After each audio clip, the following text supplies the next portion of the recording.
want you to understand that it isn't the controlling of your thoughts that we are wanting to inspire within you today, because that's really a hard thing. There's so many thoughts. What we want to inspire you to is an early and easy awakening to the high-flying disc. Before you leave this room today, we want you to feel as sure as we are about you that you have the ability to get on it and to maintain it mostly. We want to help you push the reset button. We want you to feel the power of your own point of attraction. We want you to feel the control that you have of your own point of attraction. And so we're going to say something strong here. We are going to push this reset button today. It's our promise that you're going to get this because we know it so powerfully and you're willing to listen. And in the hours that we are together, you will find resonance with your point of power. But we want you to know that it only lasts a day, because tomorrow you have to get on that high-flying disc again. And the next day, you want to get on that high-flying disc again.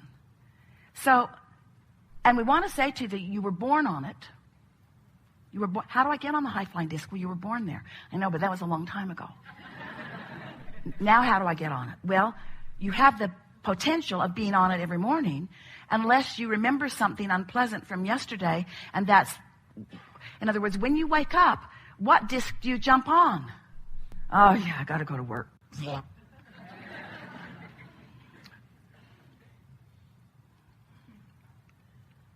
Going to be a lot of traffic today. Better hurry.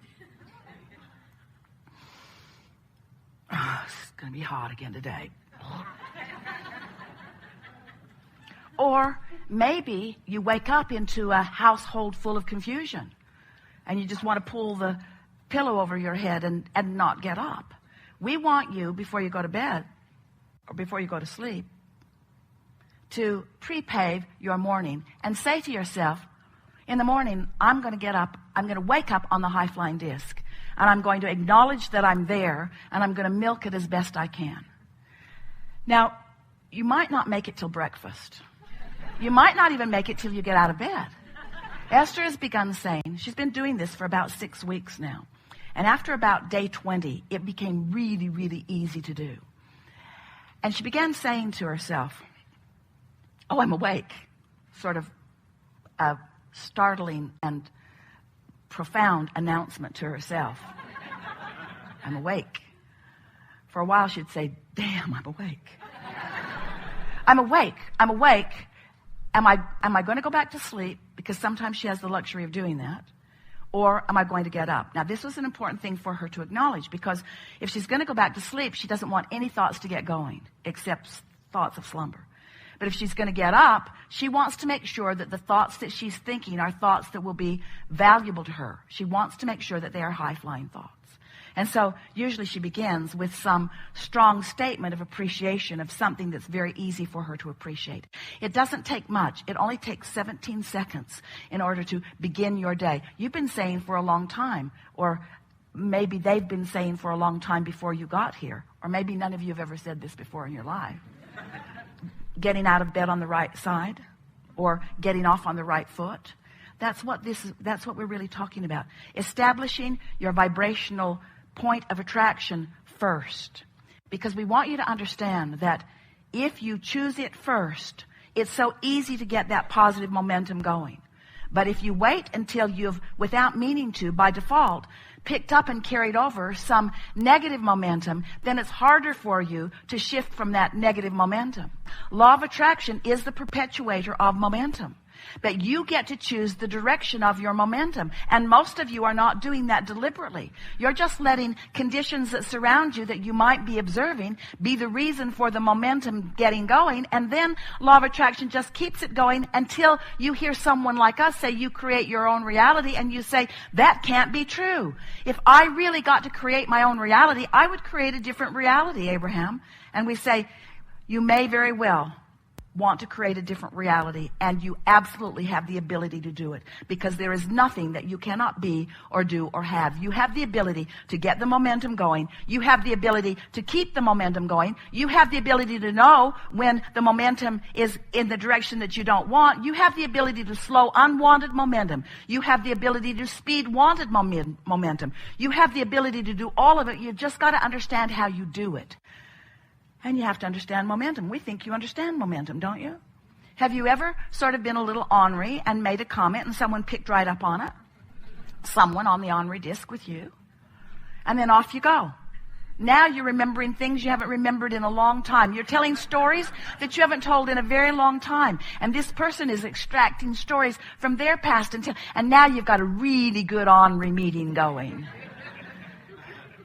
Could really feel the momentum of it. And then what happens when some bright-eyed, shiny person comes into the room and you've got that kind of momentum going? They either get sucked in with you, depending upon how stable they are in their own vibration, or they bounce right off of you, depending upon what they've got going. And that's what we are wanting you to do. We're wanting you to prepare yourself by getting on the high-flying disc and staying there and practicing it more throughout the day, and then recognizing the power of the momentum that you have going.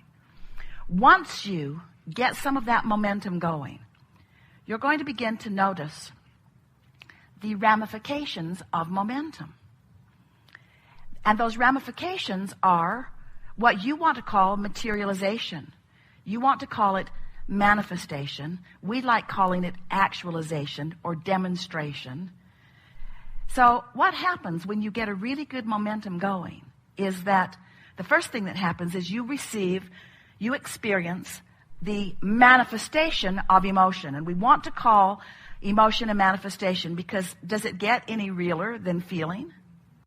When you get that feeling, isn't it real? Isn't it up close and personal kind of real? That's a manifestation. It's a manifestation of momentum.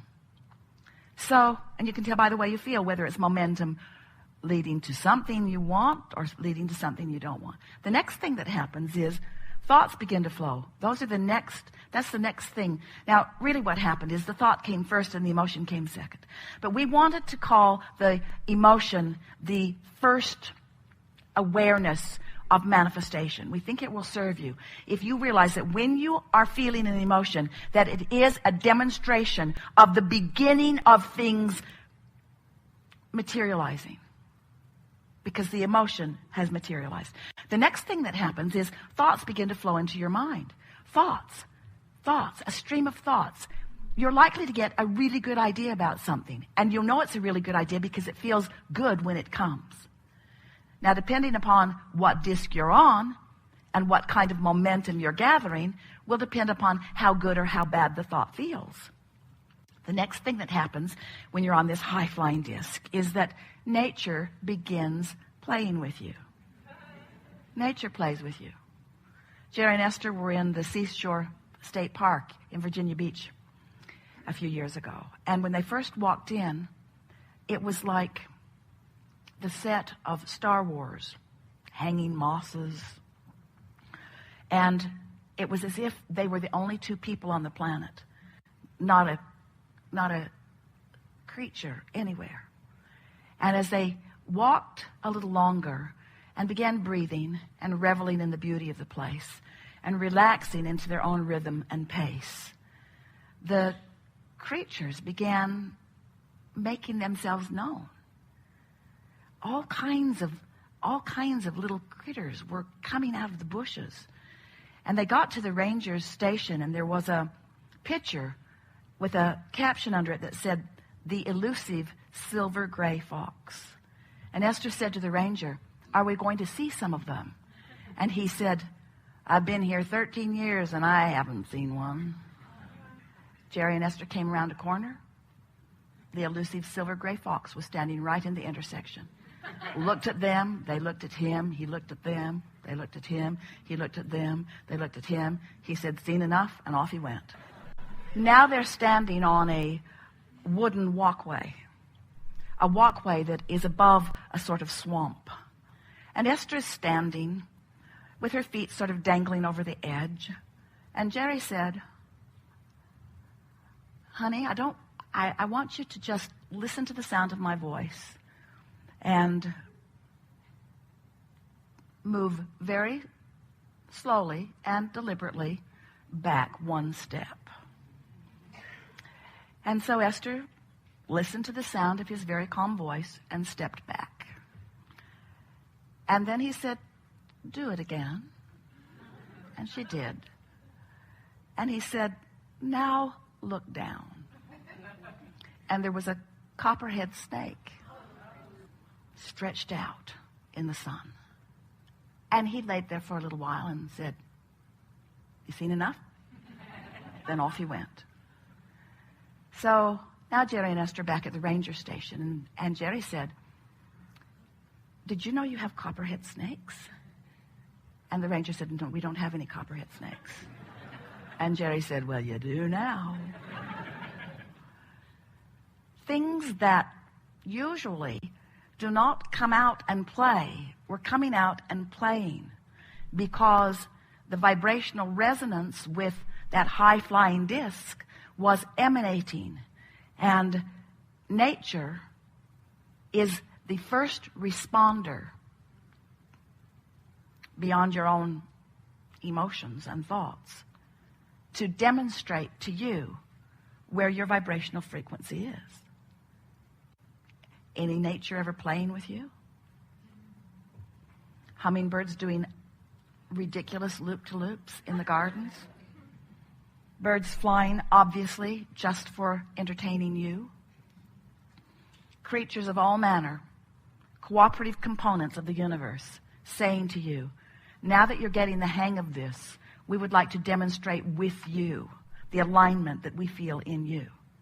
And then, of course, on your high-flying disc, other humans also on the high-flying disc, appearing in crowds, standing out, walking to you, right timing, saying the right thing at the right time, giving you just a little piece of something that you were wondering about, another little piece of something, rendezvous all day long, leading you to where you want to be, because this is certain.